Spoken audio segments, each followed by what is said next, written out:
Welcome to the Weekday Report for Friday, October 4th. I'm Tracy Pelishek. Here's a brief look at the news. The number of mortgage foreclosures in Kenosha County is continuing to fall. Here's John Kordovich with the story.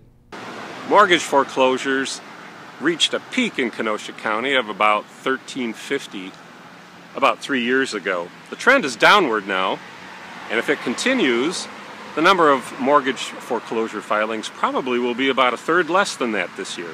The reason appears to be government programs that permit certain property owners to get lower interest rates on their mortgages, thus reducing monthly payments and allowing them to remain in their homes, according to a local lender. The lender also said that banks are being more flexible with customers. I'm John Kordovich, reporting for the Kenosha News. Thanks, John. The founder and chief executive officer of Kenosha-based Centrisys Corporation will be honored as two local business groups' Entrepreneur of the Year.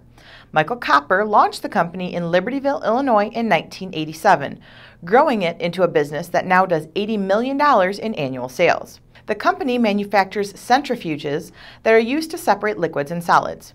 They're often used in wastewater treatment and petroleum industries. Copper will receive his award from the Kenosha Area Business Alliance and the Kenosha Area Chamber of Commerce at a banquet next month. It's 6 years in prison for 24-year-old Bradley Semrick, who attacked his girlfriend in October 2011 when he thought she had been unfaithful. Semrick had been dating the woman for about 6 months when the attack happened. He threw her off a bed in her Salem home, beat her, choked her, and tried to force her face into a toilet. At his Thursday sentencing hearing, the woman asked that Semrick be sent to prison. With credit for time served, he will likely spend slightly less than 5 years in prison. Walkers, joggers, and bicyclists have a couple of new trails to explore in Kenosha County. In Pleasant Prairie, the new Prairie Farms Trail runs from Highway C east of 104th Avenue to Prairie Springs Park in Lake Andrea. The 1.8-mile trail was built on an existing utility access path. It will officially open with a ribbon cutting and a 5K race on October 12th. In Kenosha, work was completed recently on the Shagbark Trail, a 1.3-mile loop just west of 39th Avenue across the street from Bradford High School. The state-ranked Burlington boys volleyball team showed off its depth at the Central's expense Thursday night. The talented Demons swept the Falcons in a Southeast Conference match in Paddock Lake.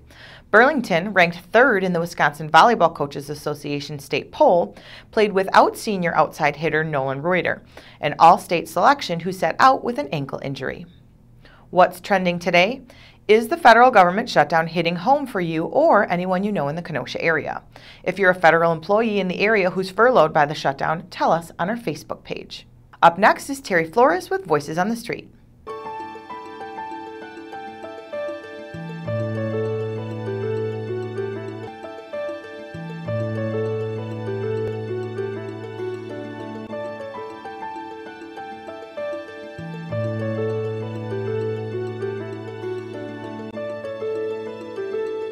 With fall upon us, Voices on the Street went to Gateway Technical College to ask students where they go to relax to see the fall colors. Here's what they had to say. Where I go to enjoy the fall colors is down by my house. There's a walk path, and I take brisk walks and look at nature in its beauty down that path in the different colors as the trees turn and in the fields that's over there. And also sometimes I come to Petrified Springs here in Kenosha and take the kids there as well.